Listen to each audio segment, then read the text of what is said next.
Oh, hi, everybody. My name is Matt Storrs, and welcome to Mattspalining. On today's episode, we have somebody talking about something scientific that they are an expert in. Expert, please introduce yourself and tell us what you're an expert in. Yeah, I'm Ben Miller. I'm an expert in microscopy, and today in particular, we're going to be talking about scanning electron microscopes. Excellent. I don't feel like I know the most about scanning electron microscopes, but I feel like I know a bit, mostly because of the movie What the Bleep Do We Know? And the water experiment within that film. If you're familiar, basically a scientist in this deceptively documentary, maybe fiction movie. They didn't really, it's 2004, so it was a time of what was truth. And this scientist took water, froze it, and then went and looked at the water under microscopes. And based on people saying nice things or mean things to it, the water molecules would change shape. And then we're mostly comprised of water. So just saying thank you to somebody could completely change their molecular buildup and how they work so long as their body is completely frozen. And so that's my main background to microscopes from around that time. And I think it also is difficult because at the time of that movie coming out, I was in high school and we were using microscopes at the time. I don't think it was necessarily scanning electron microscopes, probably something a little bit more simple. And I had a problem pretty consistently with the slides of our microscopes, depending upon what we were looking at, samples of blood or water or whatever we were looking at. I would rotate the microscope down too far and I would crack the slide. And then we would look at it, like you would hear a little bit of a crack, but you'd be distracted. You're a teenage boy. And then you look through it and you're like, oh, that's really interesting. There's in this sample of blood, there's this large crack going down the middle of it. I wonder what that means. And doing an analysis and doing your write-up about these things and being like, oh, and then the biology teacher coming in and being like, yeah, you need to stop. You are breaking so many slides. And I think around that time is when I got exposed to the lens black market in the scientific community. I don't know if you're familiar with this. Basically, my teacher had lenses and the slides, and they were getting them, as a teacher you would think like, oh, they don't have the most funding. And so they actually had a side business where they did DNA analysis for local businesses and mostly like police and stuff like that. And they used the money that they made from that to go to the scientific black market where they would get their slides and get the lenses for microscopes and scientific experiments that they were doing to put out as much, basically some for the kids, obviously the less high quality ones for the kids, but then for their personal experiments, which we are not completely clear of what they were doing, they would retain that. And it's my understanding that that's become more and more pervasive as the decades have gone on since then. And that now a lot of the scientific community is really dependent on this lens and scientific black market. So a lot of like the microscope lenses that you might see in a regular microscope, 10 to 50% of the lenses were developed on the black market, the scientific black market. As well as that, in that biology class, this kind of is going to a side, this just might be discussion. I believe these microscopes need to have a fairly sanitized environment, maybe not completely sterile environment, but it needs to be fairly clean. And then in that environment in high school, and also frankly, when I did use them in college, because I do remember using them a bit in college in one of my labs. Interesting. Yeah, there were always animals in the classrooms and the labs. Like in my biology class, there was an iguana, which I guess is not necessarily something that like is getting hair everywhere or anything. I mean, it's shedding occasionally, but in college, there was a lab cat and like it would occasionally jump up, and like they put it away when like we were using Bunsen burners and stuff like that, but it just seems like that would be inherently dangerous. So I don't know if that's like a common thing in the scientific community to like have a lab cat or lab animal. I mean, I guess they would have lab animals if they're like testing on like mice and stuff like that, Yeah. but I think you're not supposed to like form a relationship. Also, that would be kind of mean to the cat if like you did also have lab mice. Like you're playing with fire there. If the cat learns how to like open up those containers, then it's just getting those mice. You're going to mess up experiments. So based on what you've heard, about how much of that would you say was accurate? Well, you told me a lot of your personal experiences, Okay. so Okay. I'm hesitant to deny that any of these things happened to you. Like you certainly did see the 2004 movie What the Bleep Do We Know? As far as I understand it, none of that is accurate. Right. But it That was was like a pretty famous falsified study. mhm. But you did see it, so I don't know what the level of accuracy is for me to grade it on. I've never heard of the lens black market. It sounds Okay. like your high school teacher was very entrepreneurial. I just always think that there's going to be a black market related to science, and I just hope that there is one. Yeah, I mean, potentially there is, but most labs, I mean, like you apply for grants for Okay. funding, and these grants are like extremely generous, and you're applying to like buy the equipment at I see. very exorbitant prices because you were using government money. Okay, so it's Um, more less of a black market and more of like a government grant system. yeah, yeah, Okay. yeah. I mean, maybe if the lab like isn't doing super well or hasn't gotten a lot of grants, I mean, you might get something used or something like that, or you might try to like go into another lab in the institution and try to use some of their equipment. But usually it's yeah, and potentially there is some black market that I haven't been aware of because I'm just such an innocent boy, but I've never personally encountered it. Okay. I mean, once you get into the distribution and figuring out the purchasing, let us know, because if it is there, people deserve to know. Oh, absolutely, yeah, yeah, yeah. You'll be getting a good cut of the money. Oh wow. Well, Um, all right. Sounds good to me.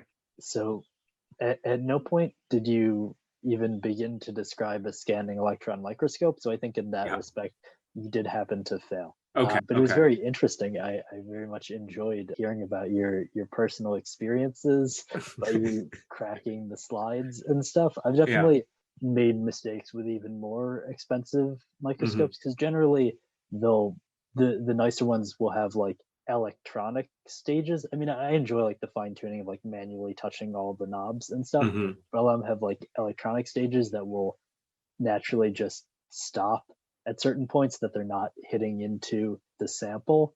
Although one time, like after an internship, like freshman year in college, we were sort of like putting something on top of the slides, like another apparatus, and then using an electronic stage. And I set the coordinates really wrong on it and fully destroyed this stage that was worth like Oh $20,000. no. Yeah, and I was petrified to tell the professor what had happened.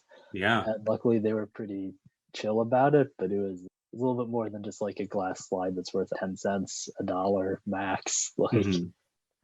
oh, but so it's a scanning electron microscope. Sorry, Yes. that's why we're here. So the difference between a scanning electron microscope and a typical microscope is what it's using to image the sample. With the typical Okay. microscope that you're using in high school labs, it's called like a light microscope. It's Hmm. using light to image the sample. Okay. And so light is generally the size of light is the wavelengths between like 400 and 700 nanometers. That is Hmm. the size of light. And because of the size of light, it gives a certain limit to the resolution with which you can see things. So Okay. generally, the best resolution you could get with light is about 200 nanometers, and that's the smallest thing that you could possibly resolve. Because it's sort of like, I mean, like you can grab like a lot of small fine things with your fingers, but then Hmm. if you put on like mittens, it becomes difficult to grab things because you Right. don't have the same like fine articulation. So You sort don't of have that similarly, same sort of dexterity. yeah. So sort of similarly, like electrons are much smaller than light, so you're able to image smaller things using a scanning electron microscope. And it's nice to see small things and more details and such. And so you were right when you sort of touched on like the sanitized environment of the Mhm. lab. Generally, there aren't any iguanas or cats running Okay. around. I don't know if it was like part bodega, part lab, or something like that. Based on the college that I went to, it may have technically been a bodega. Yeah, sounds like there were a lot of side businesses going on. It it Uh, it does, right? In hindsight, it really does. yeah, so an electron microscope is generally like a pretty sealed apparatus. At the top, there's something called an electron gun, which is typically a tungsten filament that is heated up and it emits electrons. Mhm. And the chamber of the whole microscope is in very high vacuum.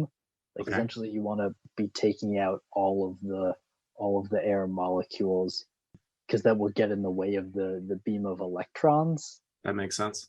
Yeah, yeah. So then there's a series of magnets, and the magnets sort of work similarly to, not exactly the same, but like somewhat similarly to lenses in a regular light microscope, where they're Mhm. focusing the beam of electrons. Because the little tungsten filament, it's going to be spraying electrons everywhere. It Right. doesn't. It's unfocused. It's like a Yeah. shotgun as opposed to just an electron gun. It's more of like an electron shotgun.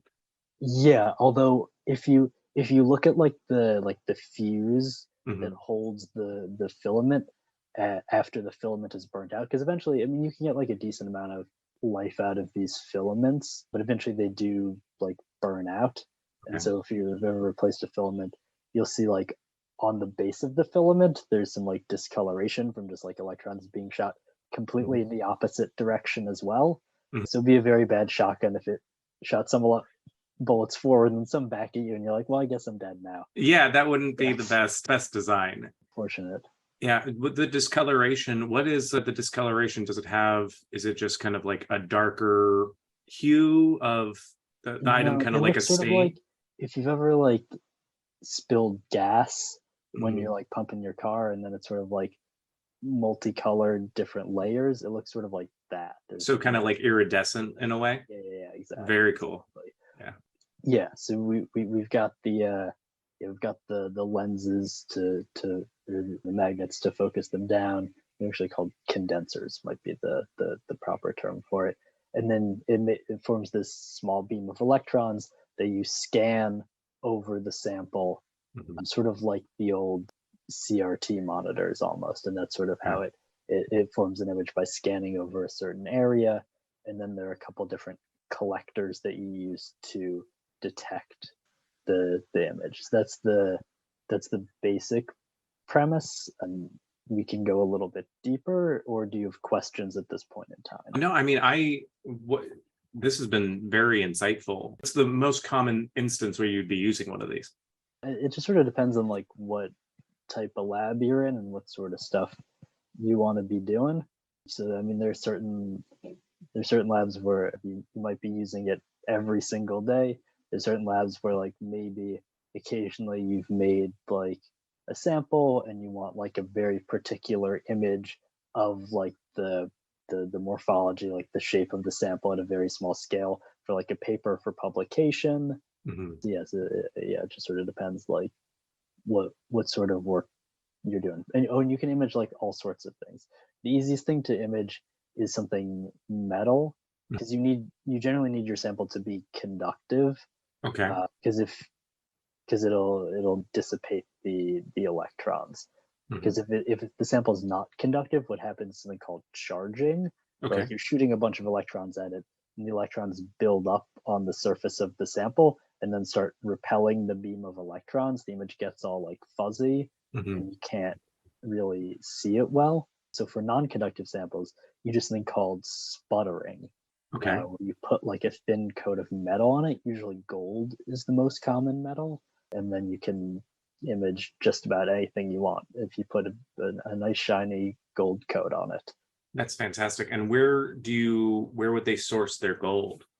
Just the internet. I mean, there's just like a Okay. series of websites where you can buy certain scientific supplies and Okay. equipment. No one's like going out and mining it themselves. Okay. So Okay. That's I'm not like very familiar with where they're getting the gold pellets from.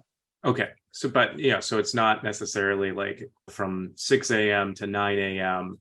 you go to the mine, get the gold, and then you Yeah, go to the yeah, lab. they're not doing farm to table Okay. at these labs. Okay. We're just getting gold out of the can. Yeah, gold out of the can. I mean, it's still good gold. Gold is gold, is what I say. If people wanted to learn more about microscopes in general, or they wanted to learn more about you and what you do, Already done where the 15 minutes. Wow. I know it goes fast. It goes real fast. There's like, oh, hey, yeah, there's all this other information that I can provide about this thing. And it's like, yep, well, too bad. It's been 15 minutes. Yeah, if people wanted to learn more about you, learn more about microscopes, where might they be able to find some information about that? I hate to give this answer, but Wikipedia is like a pretty good resource. Or if you Mhm. just, yeah, I mean, if you search like Google, there are a lot of good websites out there. I don't think anybody's trying to deceive you about scanning electron microscopes. Not yet. You don't know. Maybe the people in the black market are going to come Yeah, in. as Yeah, long as you're not trying to buy the microscopes, I right. think if you just want to learn about them, the internet's like a pretty good resource. Welcome to shoot me a message on Instagram and we can chat about this more. I don't know if Cool. that's a weird thing to solicit, maybe not.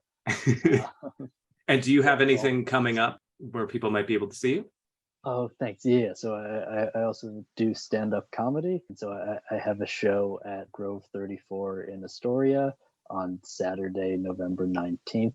It's called Stand Up Science. It's an hour of science jokes. I don't think at any point I talk about scanning electron microscopes. You're welcome to heckle me with questions about it. Fantastic. Excellent. Well, thank you so much, Ben. I really appreciate you taking time out of your day to talk to me about this, and I hope you have a great rest of your day. Oh, thanks so much. This is a lot of fun. I hope you learned something. My name is Matt Storrs, and this has been Mattspalining.